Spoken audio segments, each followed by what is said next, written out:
अखिलेश यादव के इस्तीफे के बाद हो रहा लोकसभा का उपचुनाव रोचक मोड़ पर पहुंच गया है।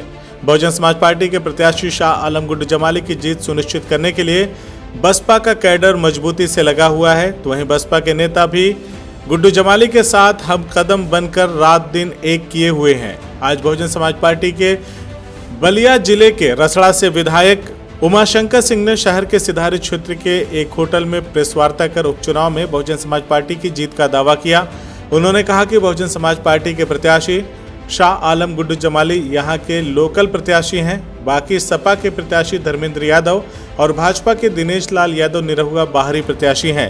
इसीलिए जनता ने मन बना लिया है कि इस बार गुड्डू जमाली को ही जिताना है। उन्होंने कहा कि जनता के मन में ये मलाल है कि 2014 के लोकसभा चुनाव में मुलायम सिंह यादव यहां से चुनाव जीत गए।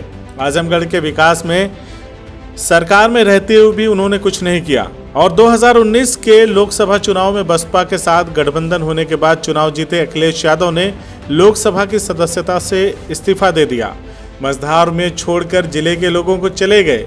मतदाताओं का गुस्सा समाजवादी पार्टी को भारी पड़ेगा। बहुजन समाज पार्टी को सपा द्वारा भारतीय जनता पार्टी की बी टीम कहे जाने के सवाल पर बसपा नेता ने कहा कि बसपा नहीं, समाजवादी पार्टी भारतीय जनता पार्टी की बी टीम है, क्योंकि उपचुनाव में अखिलेश यादव ने बलिहारी बाबू के बेटे सुशील आनंद को पहले प्रत्याशी इसलिए बनाया कि दलित होने के नाते वह बसपा का वोट काट देंगे और भाजपा जीत जाएगी, लेकिन विरोध होने पर प्रत्याशी बदल दिया। उन्होंने कहा कि 2017 में भाजपा की सरकार बनने के बाद अखिलेश यादव के खिलाफ जांच के कई आदेश हुए, लेकिन उसमें अभी तक कुछ भी आगे नहीं बढ़ा। यह इसलिए कि समाजवादी पार्टी भाजपा की बी टीम है। बसपा विधायक ने कहा कि आज आजमगढ़ का यादव समाज धर्मेंद्र यादव के साथ नहीं, बहुजन समाज पार्टी के साथ है, क्योंकि उसे लग रहा है कि अगर सपा जीत गई तो फिर एक परिवार का दबदबा हमेशा आजमगढ़ में बना रहेगा। उमाशंकर सिंह ने कहा कि उपचुनाव में बहुजन समाज पार्टी की लड़ाई किसी से नहीं है, सपा और भाजपा बसपा से लड़ रही है। उन्होंने दावा किया कि उपचुनाव में धर्मेंद्र यादव लड़ाई से बाहर हो चुके हैं, मुकाबला बसपा बनाम भाजपा है। बसपा नेता ने कहा कि आजमगढ़ लोकसभा के उपचुनाव में जीत दर्ज करके बहुजन समाज पार्टी का नया उदय होगा और 24 के लोकसभा चुनाव के बाद 2027 के विधानसभा चुनाव में बहुजन समाज पार्टी बेहतर प्रदर्शन कर सरकार बनाएगी। अग्निपथ योजना को लेकर देश के अलग अलग राज्यों में हो रहे हिंसक प्रदर्शन पर बसपा नेता ने कहा कि केंद्र सरकार को इस योजना को लागू करने से पहले सभी दलों से बात करनी चाहिए थी, लोगों को विश्वास में लेना चाहिए था। ऐसा नहीं करके सरकार ने गलत किया है। उन्होंने आंदोलन कर रहे युवाओं से भी अनुरोध किया कि अपनी बात अहिंसक तरीके से रखें, हिंसा का कहीं भी कार्य ना करें। अभी मैंने पहले सवाल का जवाब अभी बताया था कि बी टीम के बारे में मैंने डिटेल बताया था कि बी टीम कौन है।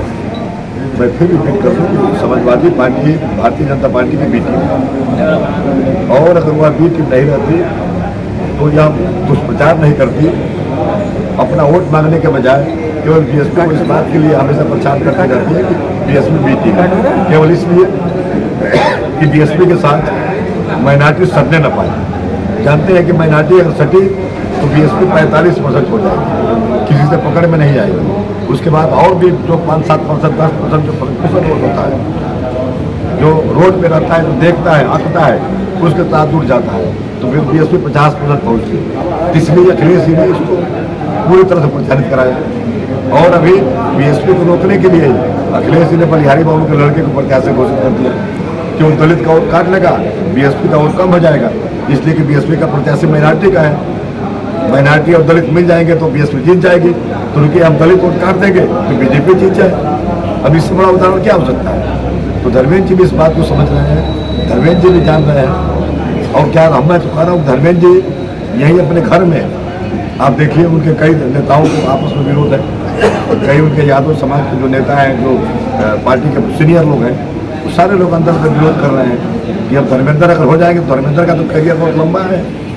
धर्मेंद्र के बदायूं सीट ऑलरेडी फंस गई है भाई, जो पहले भाजपा ने जीती है वहाँ, वही भाजपा वाले अब आ गए हैं सपा में, और सपा में अखिलेश जी ने उनको हारने के बावजूद भी एमएलसी बना दिया और उन्हीं की बेटी वहाँ से सांसद है, तो धर्मेंद्र जी की सीट तो गई बदायूं।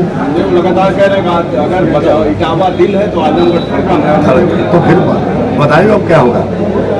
ये आजमगढ़ की जनता, आजमगढ़ अगर धड़कन है, उस धड़कन में ऑक्सीजन देने वाले आजमगढ़ में लोग नहीं है। आजमगढ़ में यादव समाज का कोई व्यक्ति नहीं है जिसको समाजवादी पार्टी लड़ाती है।